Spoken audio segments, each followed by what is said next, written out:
Hey folks, we are back, and Oh, and yeah, look, Sean, you found your character sheet, by the way. I didn't even ask. You like no, last no. time I found the original tweet that Okay, Morgan made, so cool, cool. I used that, which is good enough. I mean, that's Yeah. the That's only more thing than enough. I don't have it. I've been trying to find, but maybe you remember it from the games. I don't remember my brother's name. I feel terrible. Uh, I've got notes. I've got pretty good Okay, notes. all right. So your brother's name is Akantha. Acantha, thank you. All right. So one of the downsides of StreamYard, I love it, but one of the downsides of it is that when we're playing music, like you and I can't conspire. Um, Yeah, so we're just going to conspire online. I'm just going to yeah, conspire with you online. I would love to see, from a directorial perspective, I would love to see a bit of B plot in terms of what's going on with the climate change disaster that is our gravitational orbit failing. yeah. And I wonder if Alexei is the right. I wonder if Alexei is the right person to be the point of view for that. Like, I know this is a little wild, but I would be happy to play another character in a Interesting. scene. I mean, it could totally be Alexei if you're like, oh yeah, there's if you have a vision for that. But I could also like absolutely see playing some guild engineer, some engineering priest, some other, seeing another perspective of watching this decaying orbit. Yeah, I just love to like shine a light on that part of the setting because it is yeah. one of the problems in the game. And also, like, we're kind of following Alexei around as I do all of the major important stuff, but I do feel like the world is like Nara. With all the Burning Wheel games, it's been like, it's very, very centered on the characters. But in this case, like, I feel like the world is so much bigger than just one person. So Yeah. anyway, I'm throwing that out there, and I hate to put you on the spot. I would have No. I wouldn't mind. I wouldn't mind staying with Alexei on it. And I think he is. He is. One of the cool things that we have in the kind of setting document is we checked off a bunch of things that were interesting to us, and we've got an engineering cathedral. So I think you're in the cathedral, in a and there are like hard light. I think Cassandra's observatory was much darker, but this, it's still kind of like how cathedrals are kind of dimly lit and candle lit. Mm-hmm. It's still that kind of candle lit, vaulted ceiling vibe, but there are these hard light holograms of the moon that you're around, and the orbit of the station. And I think the orbit of the station makes these hard rings.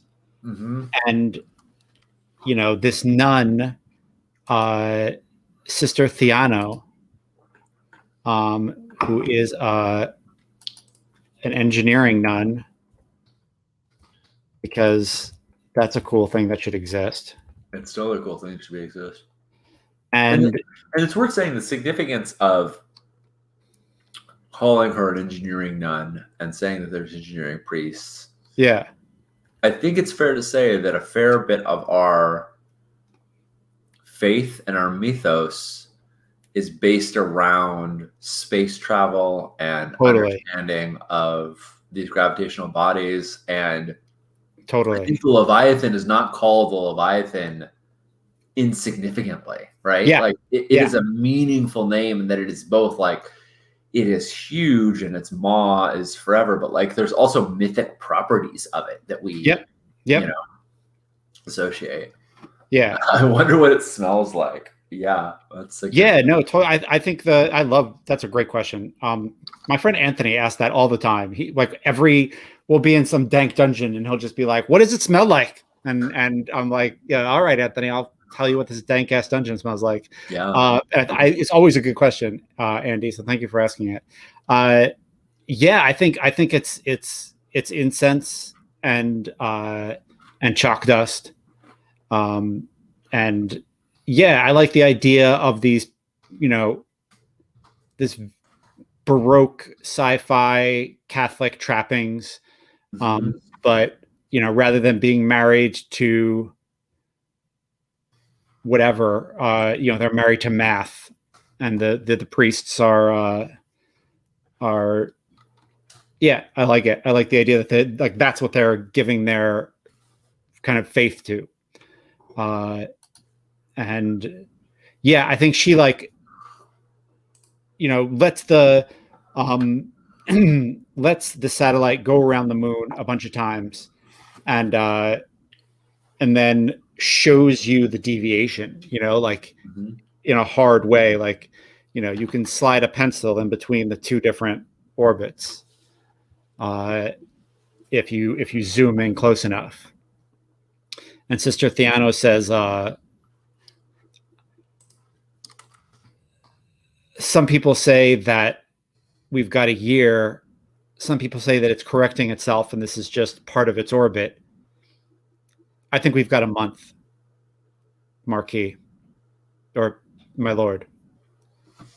I think And I Marquis. think, that's also a sign of like she has no idea what to call you anymore. Like, who is the Marquis of this place? Right. Um, yeah, he doesn't make note of it. He doesn't actually care that much. So it's Yeah. not something where he's like, you call me this. Yeah. Whatever she calls him is fine. And I think he's kind of fascinated by the model. Um, it's a nice juxtaposition over the model that he was just in, where he had really strong familiarity with it, and Yeah. this, where he's like really out of his depths. Um, and he says, can we increase the? Can we use thrust? Can we use thrusters to push us to make up the difference? Can we blast ourselves out of back into synchronous orbit? Our engines are not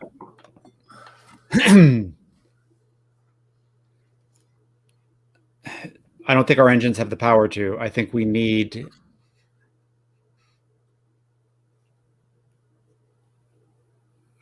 a capital ship to do this. And I To, think to, to tow us out of to tow us back into orbit. she nods. Um, It'll be a disgrace for, what's the name of the station? what is the name of the damn station? For Pretty goodness sure. sake! Oh, it's Ithaca. Forgot. Ithaca. Thank you. Yeah. Yes, there it is, right at the top. Ithaca with an A. Anyways, Don't make me fight you. there's a story behind that. Suffice to say, I misspelled Ithaca, and others have misspelled it in the past. And I nearly got in a fight in a bathroom about it. Yes, It was in my 20s. I'm much more chill now. I de-escalate now, not yeah. escalate. I say it will be seen by the knights as a disgrace for Ithaca if we have to be towed back into orbit. They will use it as an opportunity to they will say that it makes us weak. And he's kind of just saying this out loud. He's not even saying to her like, "I expect you to respond." He's like kind of like looking at the model as he's saying this. And he said, "What's the? I suppose the closest ship, the closest capital ship. I suppose you know." Yeah, and I think because my brother wasn't delivered in a capital ship; he was delivered in some sort of transport, right? Like he got yeah, the I mean, he official was fanfare, delivered but in it some kind wasn't. of like he was delivered in like a Corvette. Yeah. Yeah. I think the capital ships are super rare, and I also think when you say that, she looks at you like, I know you're not going to like this, and she blows up the model of the hologram until the nearest capital ship, which is the base of the enemy that you were fighting for the past 15 years. And I think, yeah, it's this big, Baroque capital ship, and the, in flickering kind of glitchy, lettering are the words Troy. Are the letters for Troy. But I think she doesn't even say anything. She's like, I know you're not going to like this. And then she like does the hand gestures, and there is the capital ship that you have been trying to destroy for the past 15 years, right? Mm-hmm.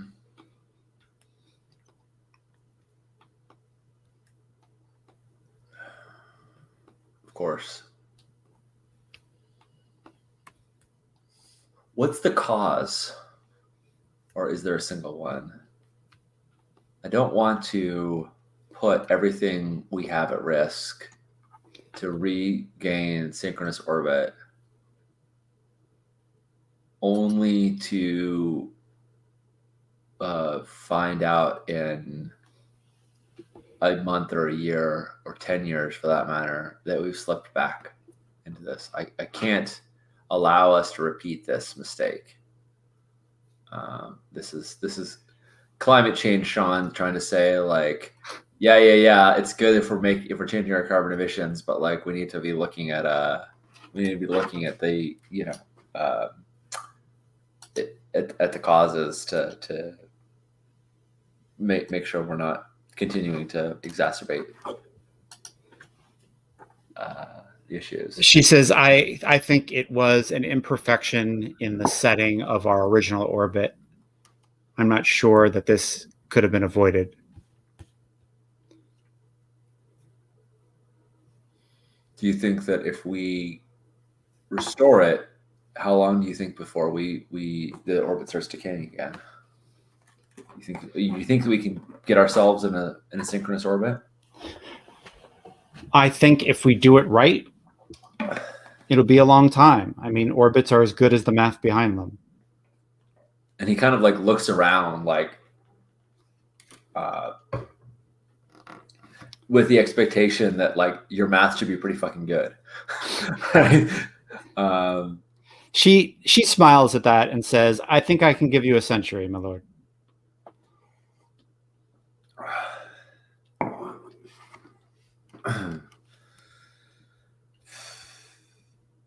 A century I'll have to do. Was when Cantho was hostage, was he hostage in Troy? Is that where he was held? Probably, yeah. Yeah. I mean, it makes sense. How far are they? How much time do I have to prepare for this mission if we need to have them here in a month? Presumably you need time to engineer the tow cable, the tow lines, and all of that. And he's not sure if they'll use towing through like gravimetric magnetic things, or if it'll actually be physical cables, or what would be. She says, if you give me the writ, I'll have us ready when they arrive. If the ship is operational, and from what I hear, it is, they can be here inside of a week.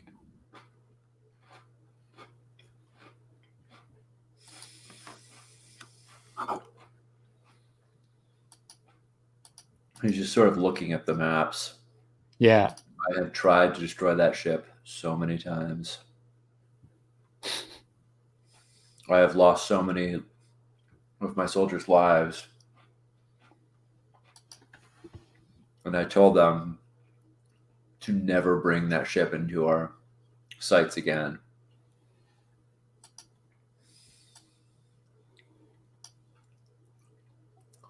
All due respect, my lord. I'm glad you failed. Those ships are a marvel. They make me proud to be human.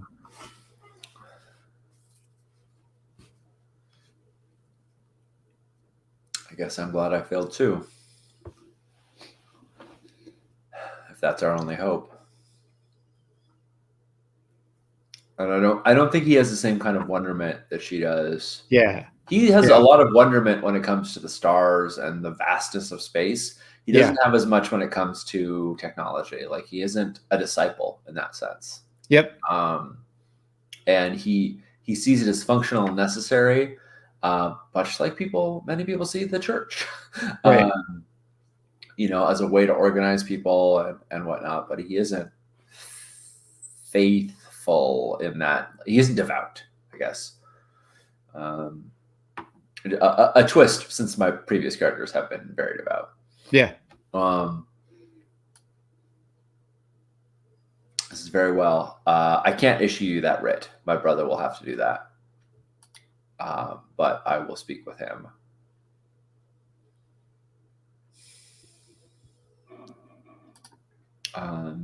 Do you think that the collective fleet could buy us any time?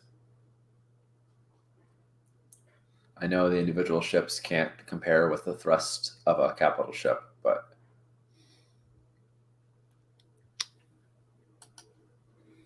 I think no. She says it's not.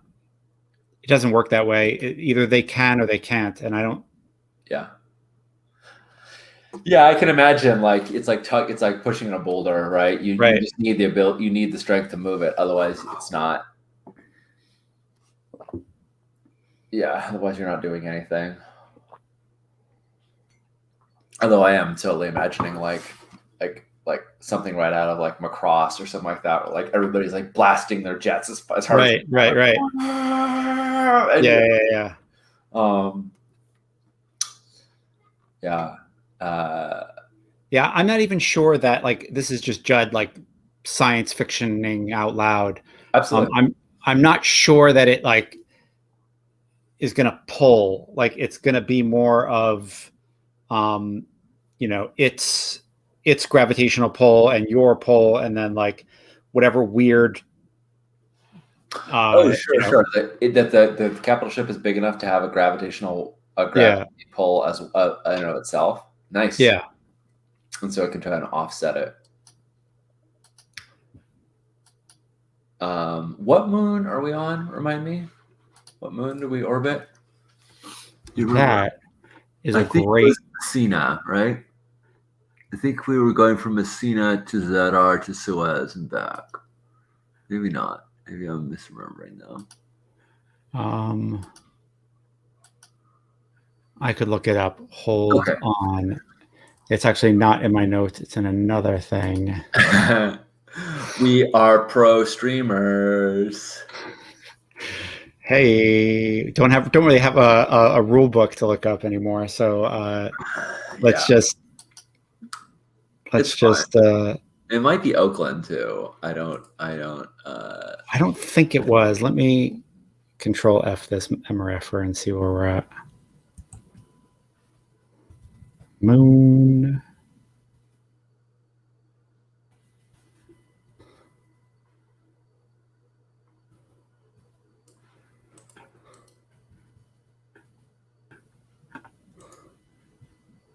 Come on. Yeah, sorry, Andy. We don't have a lot of rules to read aloud. It's too bad. It is our jam. We really love. It's our whole niche. Yeah, I feel like that's the market segment. That's the audience that we have. Is the audience of people who like to have giant tomes read aloud.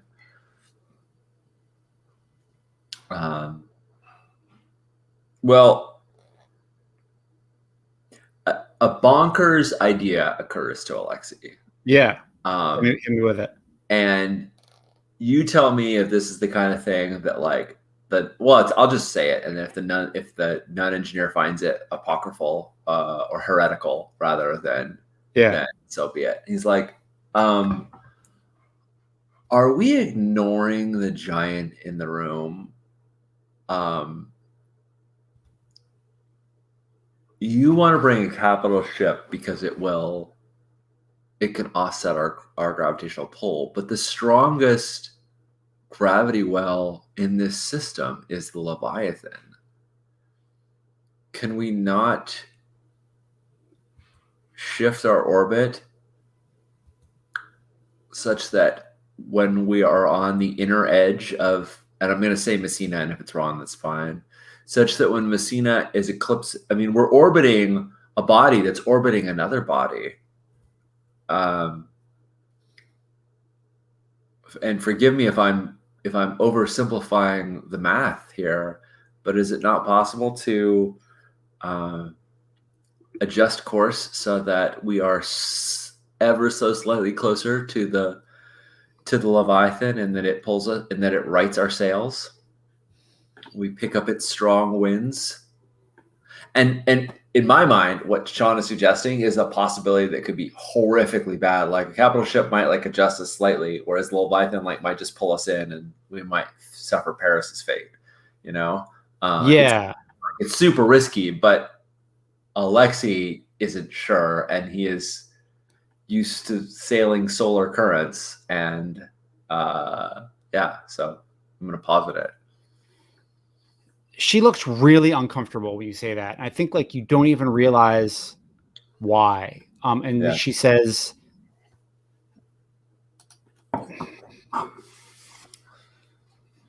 technically, that would make your family,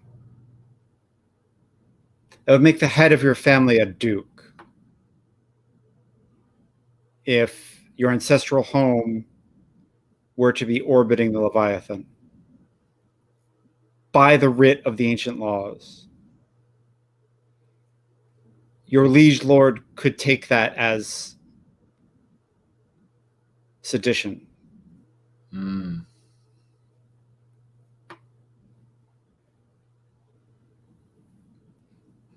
She says, but he may prefer that to one of his vassals, one of his vassal moons, one of his vassal states crashing into their own moon, or having to ask a favor of our recently defeated foe. yes. And again, he's sort of talking to her and sort of just spelling on spitballing idea. Yeah. Like, he doesn't expect her to have an answer to that, but it is curious. And he looks at her and he's like, it's riskier too. Am I right? It is. It is.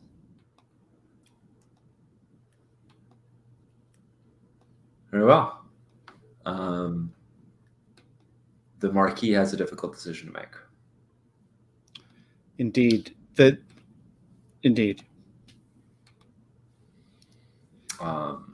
Yeah, and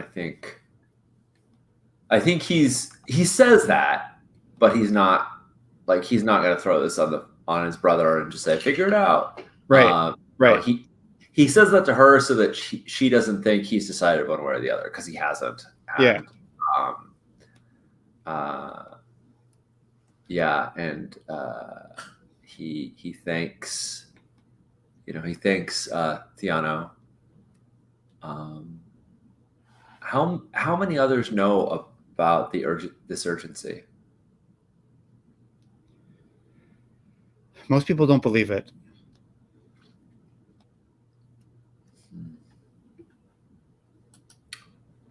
I imagine that many would be outraged if they realized we'd let it get this close. And with good reason. But and I think she says something and then realizes what it means and then like blushes.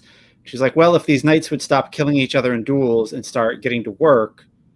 And then she like, yeah, love it. It's so good. She kind of like realizes, oh shit, that's you. Yeah, no, it's funny. He like laughs, he chuckles, and he's like, I couldn't agree with you more, sister in Jury Nun. I could not agree with you more. You know, and that's the problem with knowing how to pick up a sword, is that it's easy to do. Once you know how, it's like riding. It's like riding a solar bike. Once you know how, you never forget.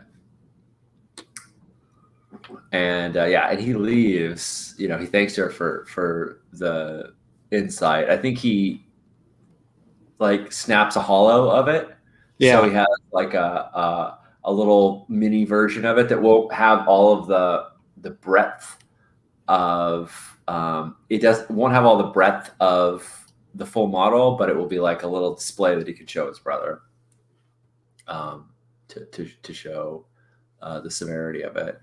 Yeah. I think he leaves. Do you think he's going to get ambushed by the press on the way out, or at some point? I'm wondering if that's since I decided not to talk to them first.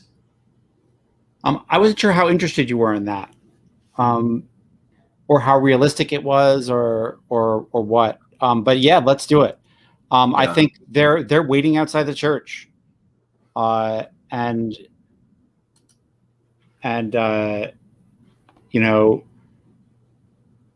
floating hollow spheres.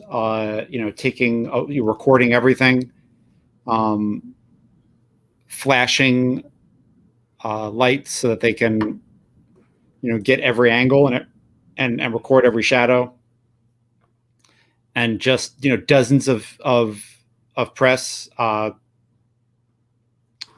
kind of yelling questions at you. And then I think the other thing that comes up is a like on a personal line, a journalist who your family has known for a while says, if you want to shut these jackals up, you and I can get together and talk. wow. Um, what do I know? You said I've known her for a while, or our family's known her for a while. Has she been someone who uh, is trustworthy? Has she been someone who Yeah, I think it's an older woman, Hecamede, nice, and she is,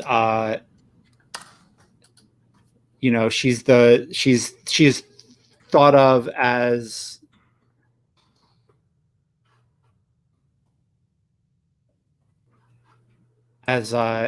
probably the finest interviewer and the best journalist, um, probably in the orbits. Uh, she's won the Pulitzer and all that right? stuff, and Yeah, and I think she's known for uh, earning your trust, but not creating a real safe space for you, like forcing royal families to answer tough questions.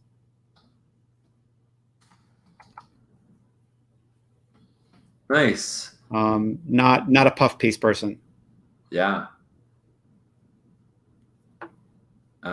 Okay, so I think And I think the questions are ghastly. Like when you actually hear one, they're really gross. It's like, did you uh, jam Paris's distress calls as he drifted into Leviathan's gravity? Did it feel good to kick him off into orbit, into the void? How long have you wanted to kill Paris? Are you looking forward to killing his brother too? Is it true you're going to marry his sister off? Like the questions that the paparazzi are asking are ghastly. yeah. So I think I will. The statement that I'll take her up on her offer, but the statement that I'll make is just I basically not going to answer, um, not going to answer any of the sort of ghastly questions that are offered, and I just like refer back to the church, Yeah. and I say I've spoken with the, and this is, if it's okay with you, this is retroactively going to be true because I think this is where I would do it. And I say I've spoken with the nun engineers and BN 990. The star formerly designated as BN 990 will be named Paris in memory of in memory of the fallen, and we will observe the naming at the funeral service, and you are all welcome to attend as long never mind. I'm not going to welcome to shit, but he's like, we'll observe, we will perform the naming at the funeral service, Cool. And that's when he's like, yep. Hecamede, let's ditch these fools. Right. Cool. Yeah, I think Hecamede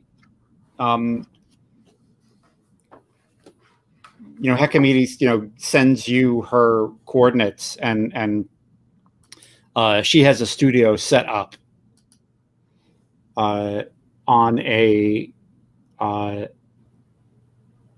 skyscraper rooftop. Nice. Where you can have this talk almost right now. Yeah.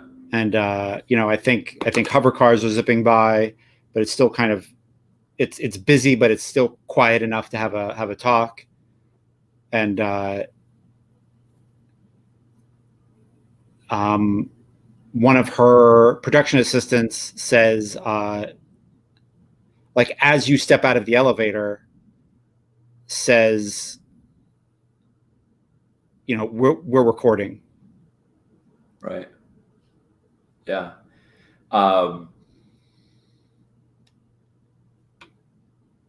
Yeah. Alexandros sort of like he's already wearing the kind of like mourning garb, and he sort of like straightens it, and he was going to ask, like, should I have my legal counsel here? Like when you're talking to a lawyer, you're like and then she's like, we're recording. He's like, okay then, Yeah. Because he was gonna see if he could get an advisor or something like that, but here we are. So I feel like there's like a stiffness that mirrors the stiffness that he felt with Cassandra and Hector, where he's being formal and he's being polite, but he just doesn't. He's like waiting for Hecamede to go for the jugular. So he's like, he's not going to be like, oh hey old friend. He's not casual at all at this moment. Yeah. He says, because I received your missive. Thank you for your hospitality and the invite. As you know, I have many responsibilities on my plate, but I'm more than happy to share some time with you to bring to light anything I can. And that's like the very formal, yes, I'm here to do this interview. Thank you for it, but it's not warm yet. He's kind of pulled himself back. Cool. Yeah, I think she said, she says, how should I refer to you? Oh, that's a good question. Yeah, it's a hard one too. Yeah.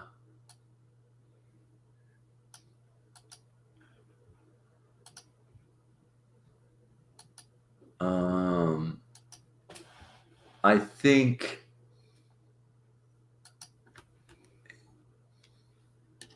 he says,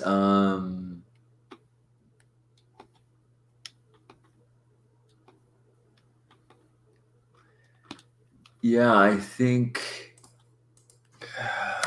sorry about this. I need another name. We need. I just need a parent's name.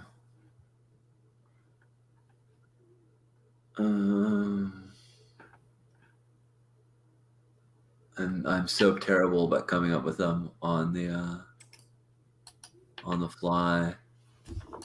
I'm looking at the.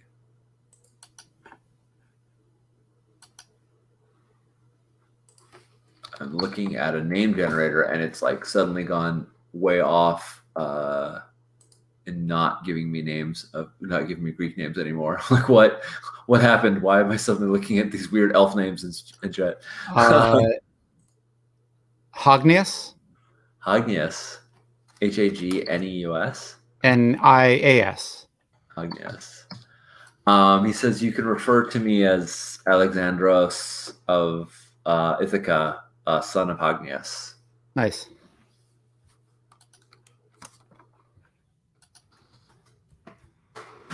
And I feel like that's an official, Yeah. an official way to gesture somebody without bringing my rank into it. Yep.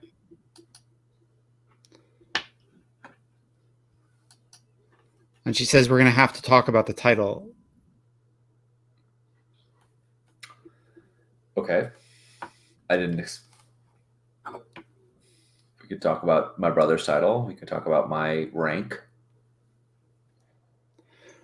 What do you plan on doing now that your brother is back? You want to clarify that?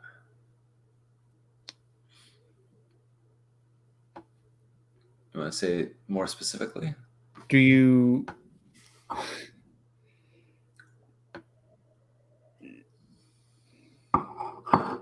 What role do you see yourself playing at the station now that your brother is back? I am the younger brother with military experience and familiarity with some of the familiarity with the local disputes and local issues. It seems to me, or no, he doesn't say it seems to me. I'm familiar with many of the local disputes, so I will serve on my brother's side as his right. As his right hand in dealing with issues aboard the station. I am no longer a military captain, and I am no longer the Marquis. The Marquis. Oh, sorry, the Marquis. Been watching too much Star Trek. I know. I'm no longer the Marquis, but I serve at his disposal.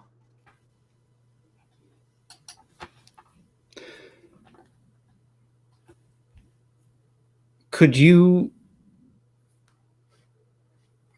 talk about what happened leading up to the duel with Paris from your point of view?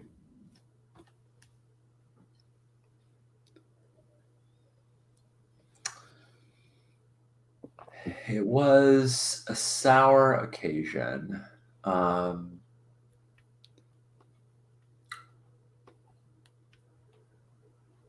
He looks away and says,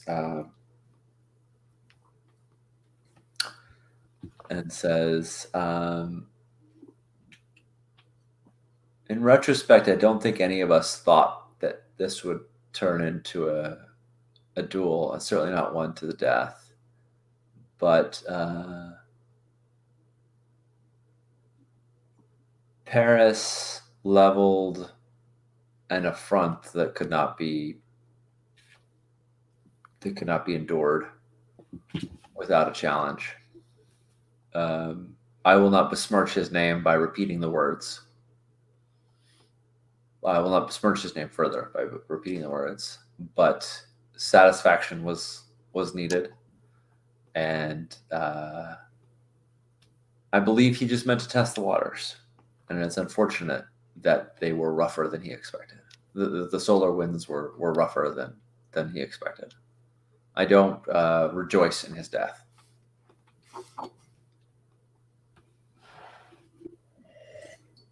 But the gauntlet was dropped. The knights can attest to that, and the arbiter officiated, and we followed the customs. And who was it who asked for the duel to be in the void?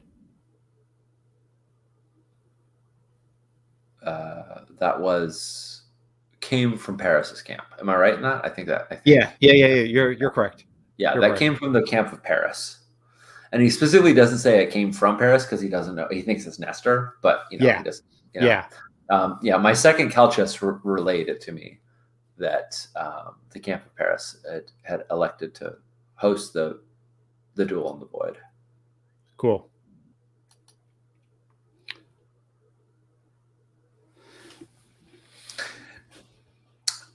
Do you Is think there anything you want the people of Ithaca Station to know about that duel?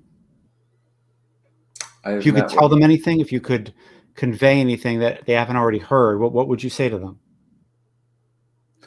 I would say that we're so used to rattling our sabers is that we're so used to rattling our sabers at our enemies at our enemy that now that our enemy is defeated, it is easy to it may be difficult to put down the sword.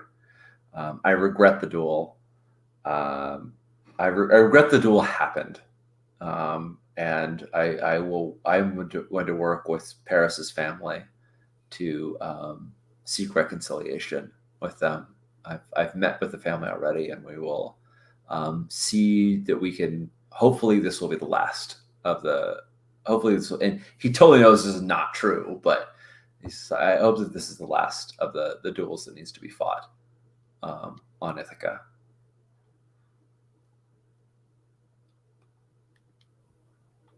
And I'm kind of wondering, like, is she going to turn this around? Like, well, if you didn't want to fight, why'd you do it in the first place, etc. Does she look like she's ready to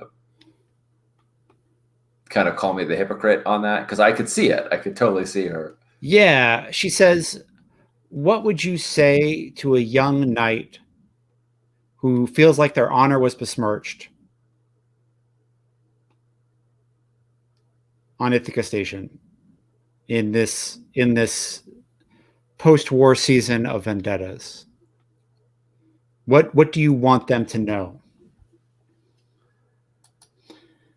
based on your experience? I could say what I can't tell you I can't tell you the particulars of every dispute.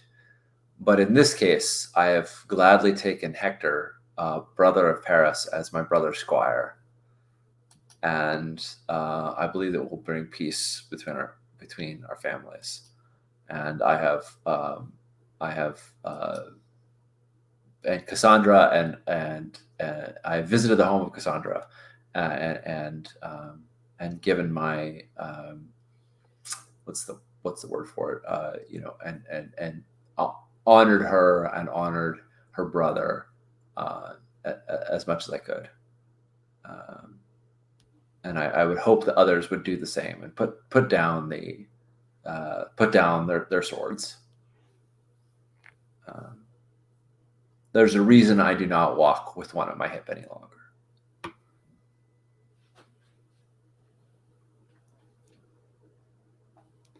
Yeah, I think she's done. I think she says, thank you for coming. Nice, cool. Yeah, I don't think like. I think Alexei has been drilled by enough like military superiors about like what happened, explain Right. yourself, that he isn't totally unprepared for it, but he's used to a small number of superiors evaluating his answers, not the Yeah. public at large. So he's Yeah. like, I feel like I said the things that were true. I feel like I was honest and I gave a reasonable answer, but also like I feel like I could convince this one person I'm talking to. I don't know how this is going to play when you know the public sees it, Yeah. but that's cool. Do you want me to make a leadership role to sort of see how this comes across, or do you feel like the answers sort of speak for themselves? Um, yeah, let's see how it comes across. Sounds good. In this case, I do think I'm um, trying to charm someone. I feel like you're kind of acting under fire. Makes sense. Yeah. I mean, the fire is pretty clear. Yeah. Do I get painted as this monster? Yeah. Yeah, let's see. I'm still gonna roll leadership though. I feel like that's the Cool. that sounds right to you. Yep, that sounds right. That sounds like the skill you're going for. Yeah. All right, I got a 9. Mixed results. Okay. I Yeah. think my leadership is +1. I'm pretty sure. Cool. Yeah, I think it.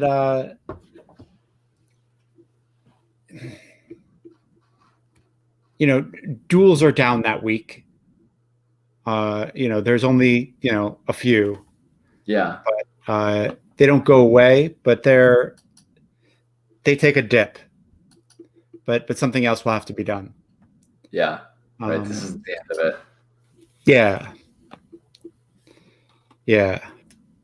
And I think we had mentioned vaguely, very vaguely, that the Dukes of the Moons would be coming here to kind of sign the final peace treaties. Oh yeah, you're right. I forgot about that. Yeah. And I think, I mean, it's about 2 hours. I think we'll start there. Sure. With like the Dukes arriving next time. Yeah. And I think we'll also talk about, training a little bit, and if there's anything you want to be working on, and maybe we'll make a wealth roll and see how the station is kind of doing. Mm-hmm. And that sounds good. and just kind of just kind of get more of an overview of the world a little bit. Just kind of slowly, cool. Bring it out a bit. There's a thing I'd like to do before I leave Hecamede, though, if that's okay. Yeah. Like at some point, I assume she's like, "Okay, thank you for the interview," and like turns the recorder off, right? Yeah. I think that there's a point where she says, "We're off the record now." Like we're, I think there are these holographic, sphere drones that are kind of in the air, and like they all settle down on the ground. And she says, "We're done." And she says, I think she like brings her chair in a little closer to you and says, "I hope that saves lives." I hope it does too. I have other news for you, which is not related. I'm not trying to get in something at the end, but I have other news for you that you that might save many, many, many more lives. And I would like to read someone. Yeah. I'm trying to figure out whether or not she would respond to the knowledge of the decaying orbit in a positive way. Like if she would, yeah, exactly. I want to get a sense of, so I lead in and I like ask her, like, how much do you know about the, Ithaca's gravity well? And yeah. I'm gonna go for it. Roll and see. What is that? Think liaison? Yeah, I feel like liaison. Let's see. Mm-hmm. Jack of all trades, blade, brawling, liaison, pistol. Yeah, that's what makes sense to me. Whew, just barely 7. Yep. So I get 1 question. I think I get 2 on read someone. On 7 to 9, ask MC 1 question. Oh, hold on. What am I reading? I'm reading Apocalypse World burned over basic moves. Is that wrong? Am I okay? Is it 2? It says 2. I'm fine either way. I'm just wondering. I just want to make sure we're on the same text. Yeah. I might have the wrong thing printed out, so I'm totally cool with it being 2. I don't mind. Yeah. What one might do, who knows?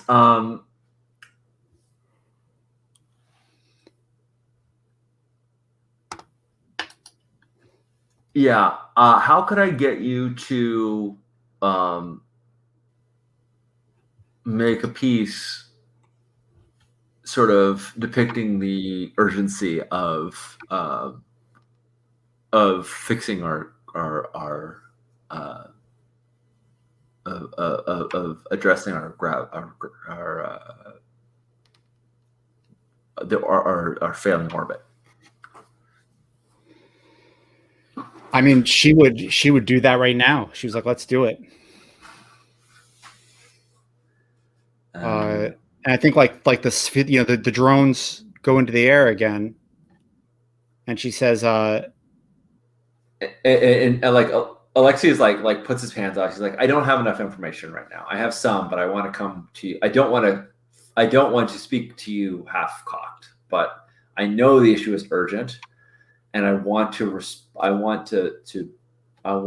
give you information. I want to talk to you once I have more possibilities. Right now, all I have would generate fear, and I want to find out what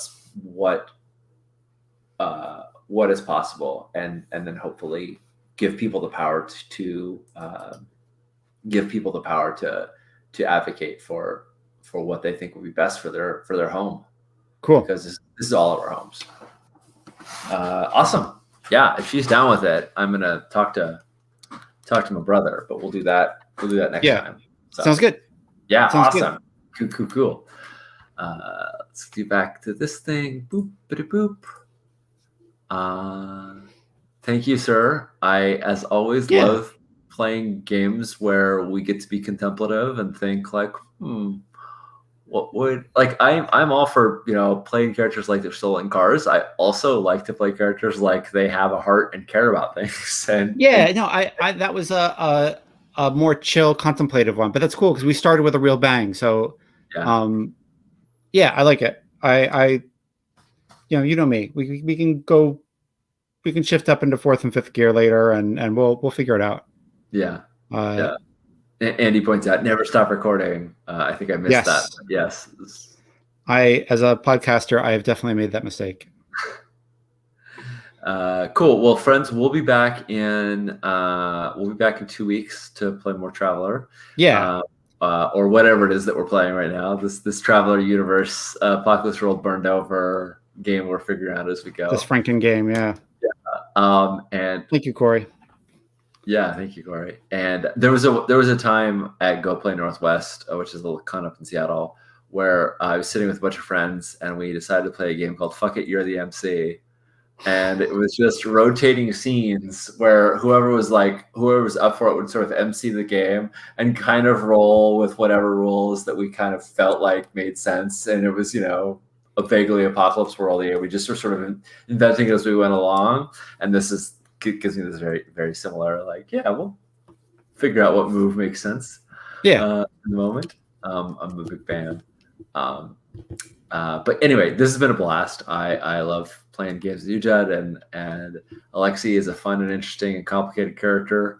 And this is a messed up world, and I love it. So that's it. We'll be, like I said, we'll be back in 2 weeks.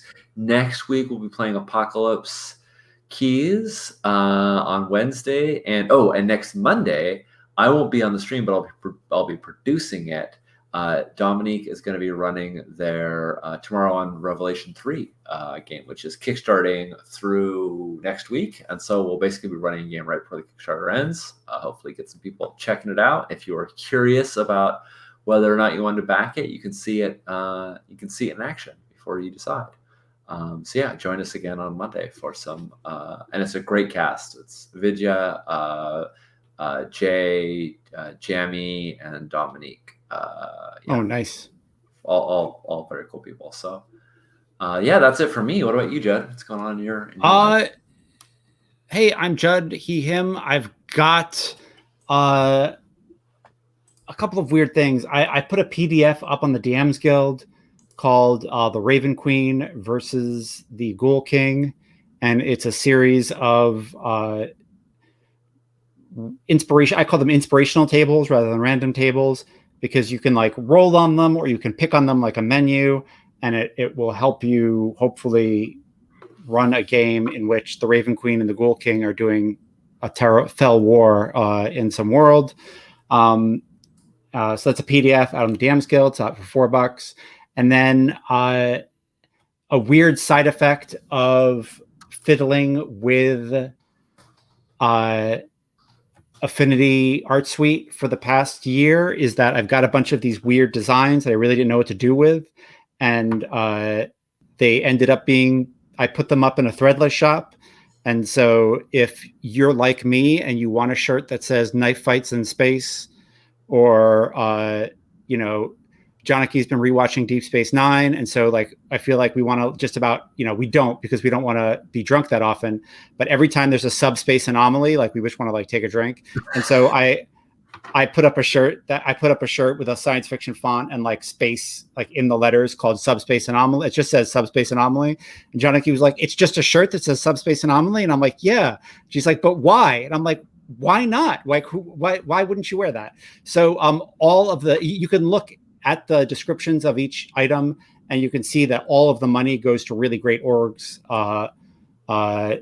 The Trevor Project, the American suicide prevention, an organization that gets trans and POC therapists, just all kinds of cool stuff. So check it out. It's also you can get stickers, you can get shower curtains. I don't know. I am really like there's no marketing plan here. There's just like, it's a lot of whimsy, and I hope you like it and check it out. I think it's kind of fun. So Subspace Anomaly, there it is. Yeah. So anyway, if weird science fiction whimsy sounds like your thing, check it out. All of the profits that don't go to Threadless go to cool organizations. So it's a cool way of like turning geekery into hopefully maybe the world being a little bit better. Yeah, anyway, so that's where I'm at. Super cool. And all of my nerdy shirts, unfortunately, were need to go in the laundry. So next time I'll actually wear one so I can do some modeling. But yeah, that's where I've been at, just making weird shit and putting it out there. I'm shrugging when 4 people buy it and moving on to the next weird thing I make and figuring it out. So yeah, that's where I'm at. It's good, in a good place.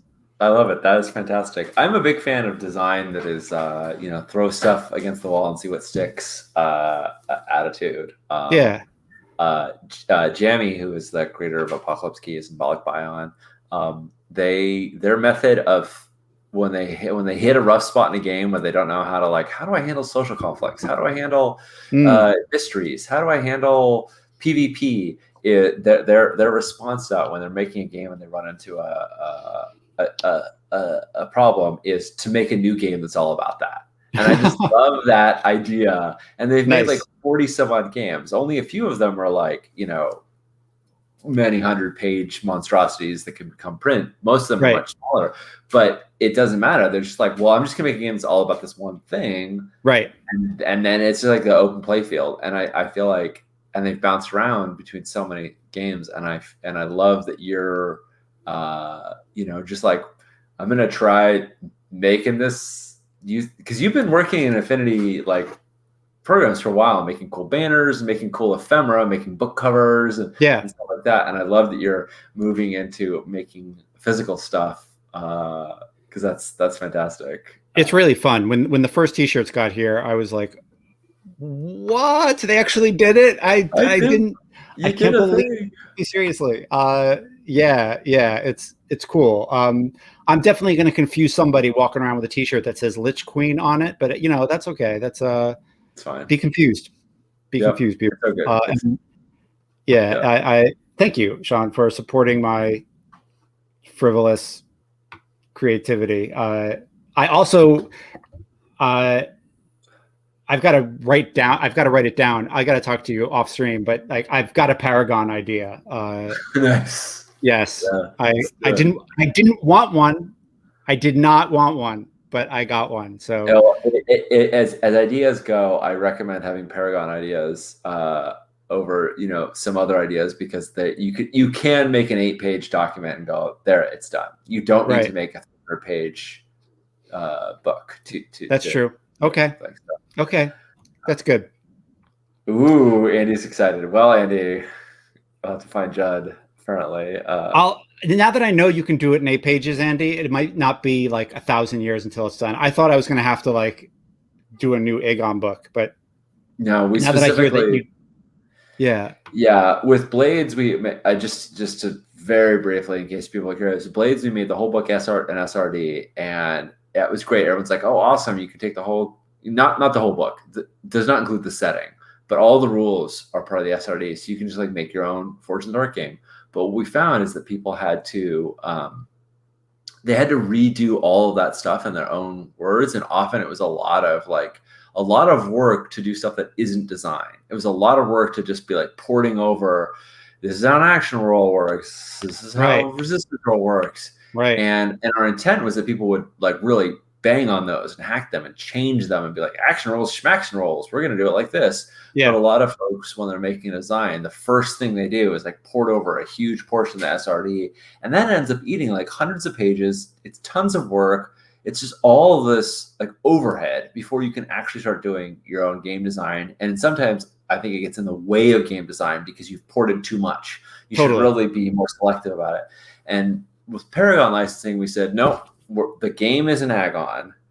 Make your just give us your tweaks. Just give us your change log here of like, instead of this, it's that. Instead of this, it's that. Here's one new thing I've added. Boom, here's your game. And so you can make short versions because it doesn't need to reinvent the wheel. And I've just been really delighted at what people have made out of it because it's just a lot faster than doing a Forge game or a PBTA game or any game where you're like, first I have to reintroduce